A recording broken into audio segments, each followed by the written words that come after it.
What's up with it, y'all? I'm JP, and this is Watch This Ish Reactions, where I react to a whole lot of different ish. Today, we got Jesse Lee Peterson, and he's confronting Mr. Charleston White in what has to be one of Charleston's dopest, rawest interviews over his beliefs.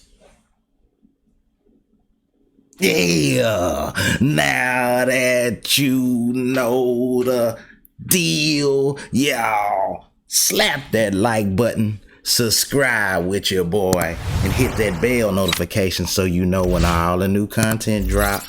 With all that being said, let's go. Were you ever into your blackness as an identity? No. I was in the bush what grown folks said. I never had an identity. That's why I played so many different roles. So what do you think about the blacks that are into their identity? They're into being black, their color, and they're using that as an identity. What do you think about that? They're into their blackness. Whatever a person identify with, it don't bother me. I identify with what's right. But I relate to what's black. I don't eat white people cooking. They don't cook like me. They don't season their food like me. White people don't put grease in their hair. So you think it's okay to be into your into your blackness? Is that the right way to live? Yeah. Why wouldn't it be? White people into they white, Mexicans into they Mexican, Chinese into they Chinese. But does it make it right though? Yeah, make it right. In what way? What you mean? Everybody else is into theirs. Why wouldn't we be in ours? True statement, Charlie. Everybody is into their culture or whatever, wherever they come from. You know, black people as black people, we got the right to be in ours too. Charleston White is absolutely right there. Absolutely right. White people is, you know, with the white stuff, and ain't nothing wrong with that. Hispanic people is with the Hispanic stuff. There ain't nothing wrong with that. Chinese, and so on and so forth. So why wouldn't we be with the blackness? Right on, brother. Hit that like, hit that hype, subscribe with your boy. Let's go. You talking about why? Listen, I ain't with that Dr. King shit. Everywhere I went, and I'm all black, I ain't getting treated like go treat me. But listen, you better identify with your black. And why? Straight up. What you mean why? Everybody else identify with your black. I know, but that make it right because everyone else doing it. Listen, red birds identify with red birds. Bluebirds identify with bluebirds. Zebras identify as zebras. Amazing. How you go not identify what you are? Nature. You didn't get to pick this. Did you ever hate white people? Yeah. And do you still hate them? But nothing. No, I didn't hate them then. It was just a thought. Because that's what you hear. And how did you see white people at the time that you hated them? What made you hate them? Listening to bullshit as a kid. Same reason white people fear black people. Listening to their bullshit uncles and granddaddies. We don't get to know one another until we grow up and start going to school, going to college, getting our own jobs. But in the beginning, we sitting around at Christmas hearing our uncles say some racist, hearing our racist granddaddy say some white people sitting around hearing racist, black folks sitting around hearing president. Ain't no vice versa. So what happens is children mimic what they see and repeat what they hear, whether it's right or wrong. So even a little white kid, he don't know what the fuck he's saying. Same with the little black boy. I got a racist teacher. You don't know racism. Most black people don't know racism because racism is so hidden in the fabrics of this country. You don't know it's there, motherfucker, but it's there. How did you? Hey, he had a whole lot of points there too. I gotta give Charleston that. Sharp brother, but he's absolutely right on the start out as a youngster. We don't know racism. It's learned from the people that we're around, from the people that went before us that we learning from. But once we get older, Then you see it for yourself when you mess around and be in the store and buddy following you around thinking you finna steal something and you know, following you and questioning you and asking, then you getting profiled.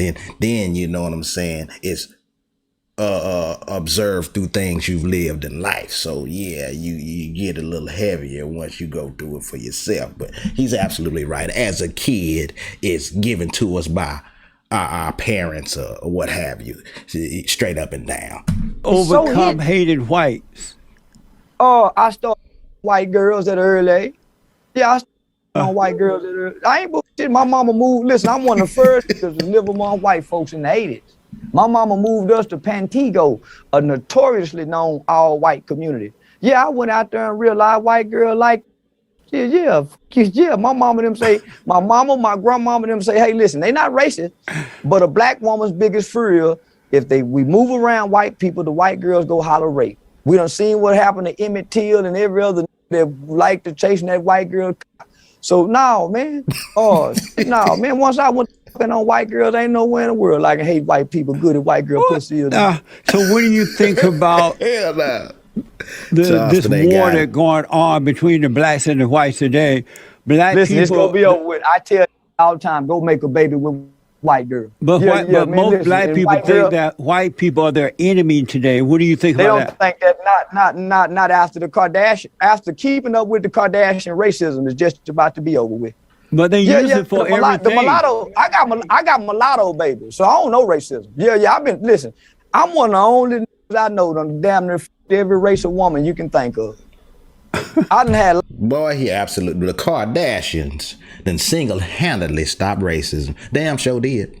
Loud, Japanese. So okay. I don't know nothing about racism. If that's how you stop racism, and shit, orgies, hardest, but that's how you stop that. But the mulattoes is gonna save us. Do you believe racism exists? No, not no more. Not after rap music and Michael Jordan tennis shoes and what's that yellow boy name? Stephen Curry. Do you believe racism ever existed? Yeah, you know it existed. Man, the way they used to ban it, they done. They made. Think about this. They used to have a whole doctrine on how to make a slave. It wasn't no before American slavery. It was Africans and Chinese, but the Nigger, they was made right here in America. And what do you mean by that? So yeah, racism exists. Well, they got a book on how to make the slaves. Once they stopped importing Africans into America, right? Once they stopped, hey, no more import, export Africans. Well, the United States of America told the world, y'all can't tell us what we can't have no more slaves. So we gonna start breeding these motherfuckers right here. Okay, we can't import them, so we gonna make them right here. But in Africa, so they made. In Africa, before the Arabs went there and bought the blacks from the other blacks, blacks were treated worse in Africa by other blacks. I thank God for slavery, because I wouldn't want to be an African. I don't give a damn about Africa. I'm glad they came and got our mother up out of Africa. I don't attach myself to Africa. I'm a proud American. Yeah. So I don't say my mama say all things work for the good of those who love the Lord and is called according to his will and his purpose. Absolutely. Slavery was a good thing. Yeah, they rescued our mother. I would have hated to grow up in Africa. Man, Charleston said something right there, man. I ain't gonna lie. Slavery was a shitty deal that people shouldn't had never went through. All our ancestors and stuff, they went through a thing, man, and it wasn't right. It wasn't right, but it's a whole lot of us ain't talking about being over there in Africa. I wouldn't rather, straight up and down. I'm glad I'm in the U.S. of A. I wouldn't have it no other way. Charleston, you absolutely right. A lot of people want to go back over to Africa. I got African friends and stuff, and I don't mean nothing by this, but I don't even want to see Africa. I don't want to visit. Not at all. Not at all. God bless everybody. But yeah, I'm happy right where I'm at. Charleston, damn right. What we were near now, man. I'm so proud of slavery because it built some tenacious people. Yeah. It made, before slavery wasn't no, It was people. Then the niggas came along and the strong. Wasn't nobody else strong enough to build America like them were. Are you Think a Christian? about that. No, man, I'm a believer. I'm not no Christian because you got to read the books. And I don't want to read the doctrines. I just want to believe that God exists and that Jesus walked the earth at one point in time. No, I watched my mama. So I ain't no Christian. I just believe. And you believe what? That God is real and you can talk to him without the preacher and you ain't never got to read the Bible to access the Holy Spirit. And how has that helped you? Well, boy, I used to be a mother back in my day. I used to then believe in God. Then when I tried to start believing in God, I went to Islam. And that's while I was in jail. I practiced the Islam faith. Then when I got tired of the Islam faith, I started serving the Crip God, the gangbanging God. Then once I got tired of the gangbanging God, I started serving the pimp God. Once I got tired of the pimp God, I just started serving Satan. I just started serving Satan. I just started saying, fuck Jesus, God, fuck Buddhists. And then I got to the point where I submitted. I had an awakening. You said you had an awakening? Yeah, I had an awakening. It wasn't from no bad choices. I wasn't in jail. I had a dream one day. And in this dream, I was standing on stage talking to some children. And all of my buddies who was incarcerated with me in the juvenile facility, they appeared in this dream. And we were sharing our life stories with them. And then my brother appeared. Well, I got an older brother who's serving a 99-year prison sentence for a murder he committed when he was 17. And so at the end of this dream, we all enter into these individual doors with blinding bright lights. And so I wake up out my sleep. I probably was about 23, 24 at the time, trying to find that identity that you asked about earlier. And my mother had asked me, son, you want to go to church? And I thought that was strange. I said, no, because I wasn't into that. And it was like 2 weeks before Christmas. So come back closer to your mic. So it was like 2 weeks before Christmas, right? So I sat on the back porch and rolled me up a joint of weed and got high. And as I was getting high, I had this overwhelming fear or urge to go to church and put some money in church.